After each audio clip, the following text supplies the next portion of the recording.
देखिए बच्चों, हमने देखिए आवर्धन पढ़ लिया, हमने दर्पण समीकरण पढ़ लिया। आप उस पे आधारित कुछ न्यूमेरिकल, जिसमें से कम हम 20 से 25 न्यूमेरिकल करवाएंगे। इसमें पहला क्वेश्चन आपका ये है, ध्यान से पढ़िएगा। एक अवतल दर्पण की वक्रता त्रिज्या 40 सेंटीमीटर है, ठीक है। 4 सेंटीमीटर लंबी एक वस्तु दर्पण से 30 सेंटीमीटर की दूरी पर रखी है। प्रतिबिंब की स्थिति तथा लंबाई ज्ञात करो, ठीक। अब देखो सवाल ध्यान से एक बार पढ़ना। देखो सवाल लगाने से पहले आपको उसे 2 से 3 बार पढ़ना है, ताकि वो कहना क्या चाह रहा है ये कॉन्सेप्ट क्लियर हो जाए। और जब आप सवाल पढ़ लेंगे, सवाल समझ लेंगे, तो आंसर लगा लेंगे, उसको बहुत दिक्कत नहीं होगी। देखो कुछ लोग क्या करते हैं कि तुरंत थोड़ा सा पढ़े, बस उनको लगा कि बस मैं कर लूंगा, जब कैलकुलेशन करते हैं उनकी थ्योरी भूल जाते हैं, है ना। तो ये नहीं करना है आपको। सवाल कम, आपके पास पर्याप्त टाइम होता है ना। तो आपके पास इतना पर्याप्त टाइम होगा कि आपको सवाल पढ़ने के लिए समय मिलेगा। तो आप कभी जल्दबाजी में न्यूमेरिकल पढ़ के छोड़ना मत, आराम से 2 बार सवाल पढ़ना। देखो सवाल कहना क्या चाह रहा है वो समझना। कह रहा है एक अवतल दर्पण है, दर्पण कौन सा है? अवतल दर्पण है, जिसकी वक्रता त्रिज्या 40 सेंटीमीटर है। वक्रता त्रिज्या कितनी है? 40 सेंटीमीटर है। उसके सामने 4 सेंटीमीटर लंबी, ठीक, 4 सेंटीमीटर लंबी एक वस्तु दर्पण से 30 सेंटीमीटर की दूरी पर रखी है। कितने सेंटीमीटर की? 30 सेंटीमीटर की दूरी पर रखी है। प्रतिबिंब की स्थिति तथा लंबाई ज्ञात करो। ये है अपना सवाल। देखो दिया, हम हल करते हैं, इसका सॉल्यूशन देखते हैं। दिया है, क्या दिया है भाई? दिया है अवतल दर्पण में, अवतल दर्पण में क्या दिया है, ठीक। जो दिया लिख लेते हैं। दर्पण की वक्रता त्रिज्या, दर्पण की वक्रता त्रिज्या, ठीक, कितना? R बराबर दिया है कितना? 40 सेंटीमीटर। तो यहां से हम लिखेंगे ये 40 सेंटीमीटर दिया हुआ है। अब देखो दर्पण कौन सा है, मैंने पहले बता दिया, अवतल दर्पण में। अवतल दर्पण की वक्रता त्रिज्या निगेटिव होती है, तो हम यहां लिखेंगे -40 सेंटीमीटर। अतः फोकस दूरी कितनी हो जाएगी इसकी?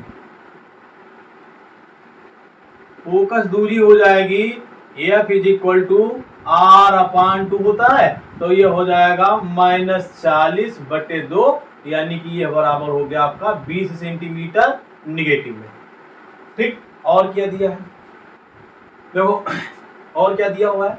और दिया हुआ है वस्तु दर्पण से 30 सेंटीमीटर की दूरी पर रखी है, यानी कि वस्तु की दूरी दिया हुआ है। तो वस्तु की दूरी U बराबर कितना दिया हुआ है? -30 सेंटीमीटर, ठीक, क्योंकि ये दर्पण के सामने रखी होती है, ठीक है। अब हमको और दिया हुआ है वस्तु की लंबाई,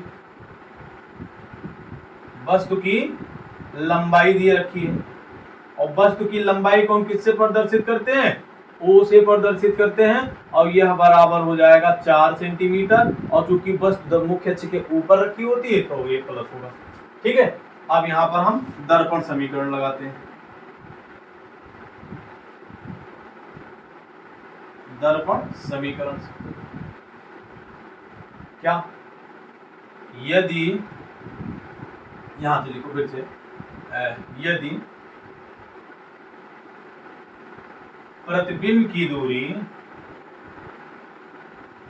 यदि प्रतिबिंब की दूरी V हो, तो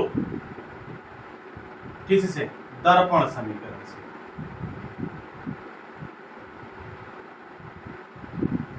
क्या कहता है?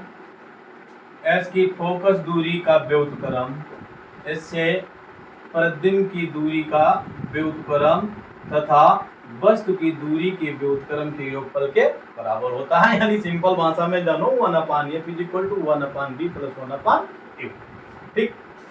मान रखते हैं अच्छे से भाई, ध्यान से देखना। मान कितना है? 1 अपान एफ का मान कितना है -20, तो हम यहाँ पे लिख लेंगे -20, ठीक, बराबर v का मान हमको फाइंड आउट करना है, हम लिख देंगे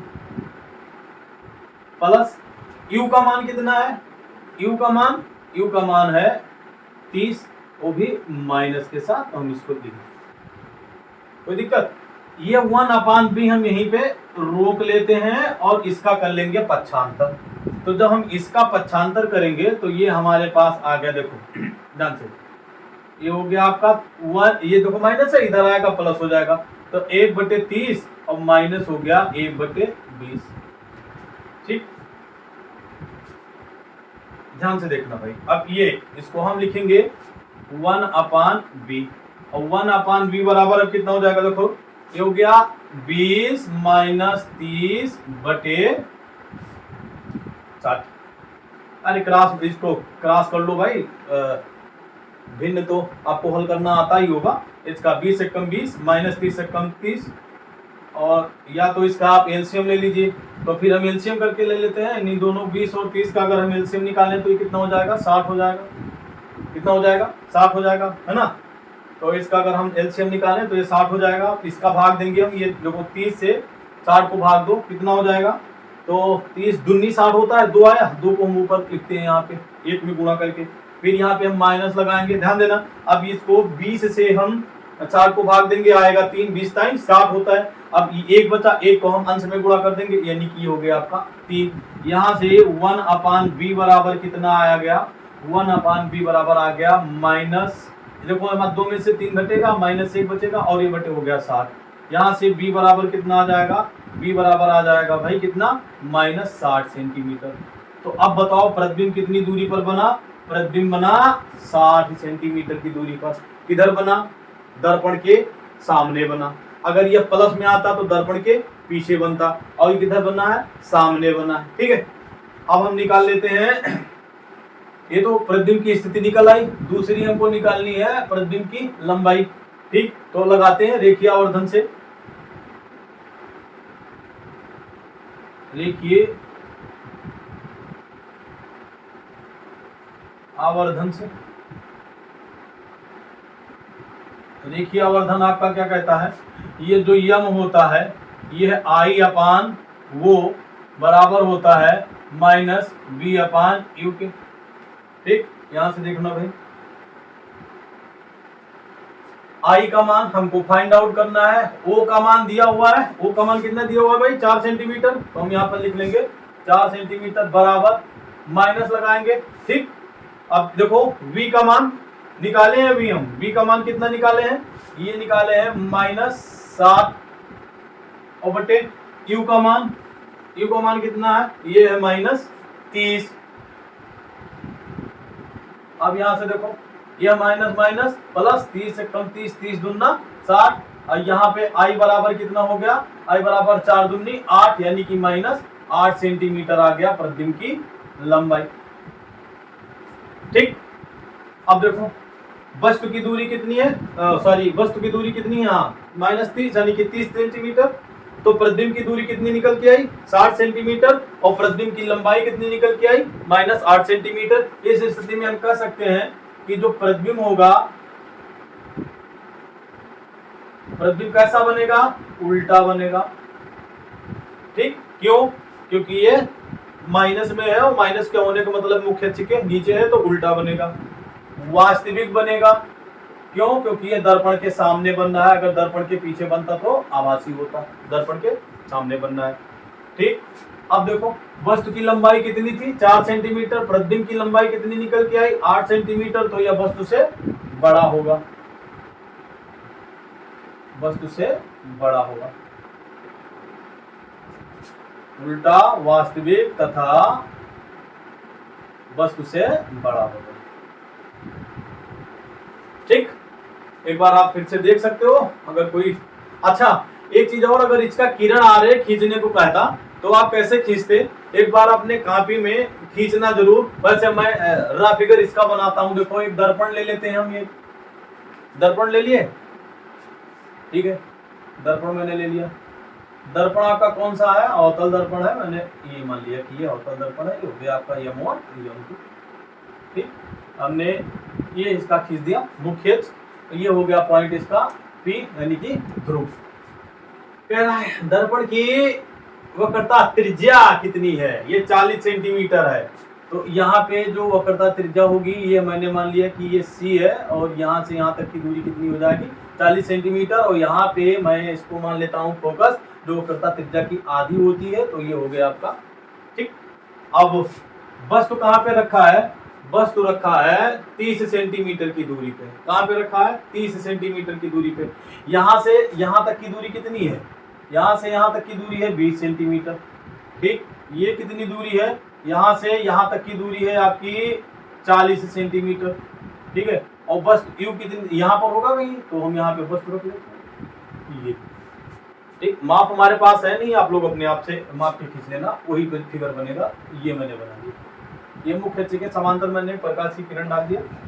ठीक है, ये कहाँ से होके जाएगी, ये परावर्तन के पश्चात मुख्य फोकस से होके जाएगी, तो हम गुजार देते हैं इसको, इसके फोकस से ये निकल गया। ठीक, और एक प्रकाश की किरण हम इसके फोकस से गुजार देते हैं। ठीक है, और ये कहाँ यार मैंने ये दर्पण से परावर्तन होगा, और ये कहीं यहाँ पे आ जाएगा, तो यहाँ से हम क्या करते हैं, लंब डाल देते हैं। ये हमने लंब डाल दिया, और ये बन गया वस्तु का प्रतिबिंब। ध्यान से देखना ये। ठीक, तो इस प्रकार हम इसको मान लेते हैं AB, और ये हो गया आपका A' B'। ठीक, इस प्रकार आप इसका किरण आरेख भी खींच सकते हैं।